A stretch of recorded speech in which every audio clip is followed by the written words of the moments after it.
这个抽真空之前呢，必须把这个制冷系统的这个制冷剂全部放掉，全部放掉。这个空调为什么要抽真空呢？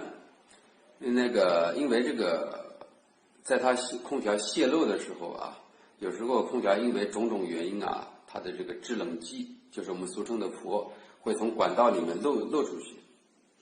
漏掉了之后呢，我们就需要维修。当我们修复好之后呢，我们需要抽真空，因为这个空气当中是有水分的，然后空气存在这个空调管道里也会增加它的压力，让它压力变大。它的这个水分呢也会在毛细管里形成冰堵。我们说的毛细管就是这个。对吧？这是非常细的一根管子，你们看，正常的一般粗细的管子是这么粗的，对吧？是这么粗的，这个也是正常粗，对吧？大概和手指差不多。这个毛细管呢就很细，也就和电线比电线还要细，懂吗？比电线还要细。所以啊，避免让它产生冰堵，避免让它压力过高呢，我们就需要抽真空了。我们现在给这个空调通电，现在已经开始抽真空了。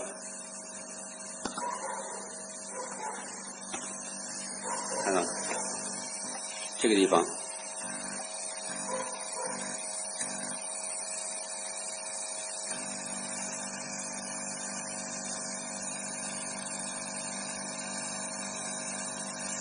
大家靠近听一点啊！我用的是蓝牙耳机的嘛，为了让你们听得清楚一点。现在应该听得很清楚了吧？你们现在听到了吧？现在真空泵已经开始出气了。我这个真空泵啊，好久没有加油了，它的这个没有什么力量。你看到了吧？现在我这个管道啊没有往上接，现在出来什么效果呢？整个屋子里面的空气也会通过这个进去了，懂吗？所以我只是给大家演示一下。刚才和大家说了，我们抽真空的时候啊，这两个管子这两个接头啊，3通接褶阀和2通接褶阀是接上连接管的，接上铜管的，然后这个阀门是打开的。这个阀门是打开的，这样就可以把空调内机外机连接管的空气抽干净了，懂吗？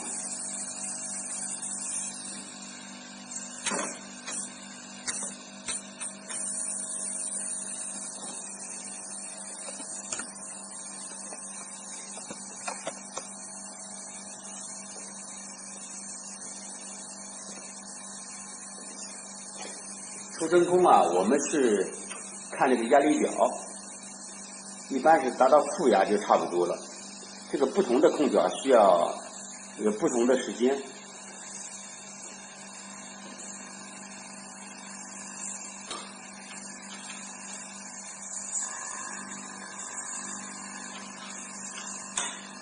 这个大的空调啊，体数大的空调，它需要更长的时间才能把真空抽干净。我们这个空调啊是壁挂式的，它抽的时间也不会需要太长。一般的话，壁挂式空调你抽个最多半个小时就可以了。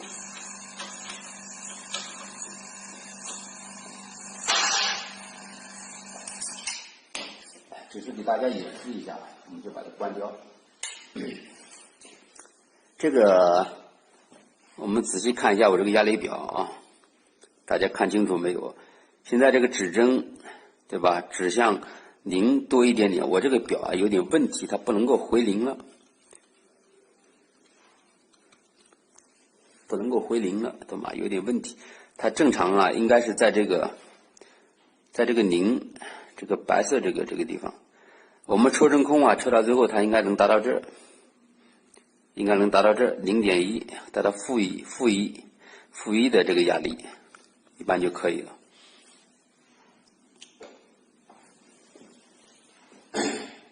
我们这个空调呢，抽真空之后，对吧？